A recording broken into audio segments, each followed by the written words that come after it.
Hello, my name's Polly Ho Yen, and I'm here to tell you a little bit about my new book called My Other Life.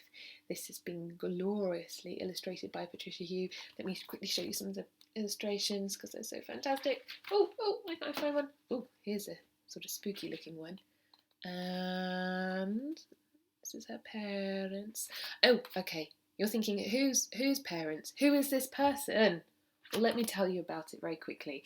This book is all about kind of asking that question of what might a life be like if there was one thing in it that was different. If there was one change, what would be the knock-on effect and everything else of that one difference? So this tells the story of May. May has asthma, quite severe asthma, so she often has to spend time in hospital. In the course of the story, she has the opportunity to glimpse what her life would be like if she didn't have this condition, what her other life would be like.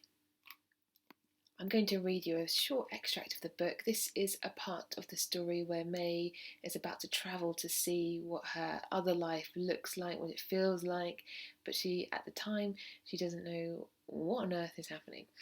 Here we go. It felt like I was underwater. I was sure I could not breathe. The black lines were so thick around me, they were pressing in on me, almost crushing me. But just as I was beginning to panic, I was suddenly released. I opened my eyes, took in a deep breath. I was exactly where I'd been before, lying on the sofa in the sitting room. I laughed out loud when I saw nothing had happened. I hadn't gone anywhere. The hole wasn't a portal after all.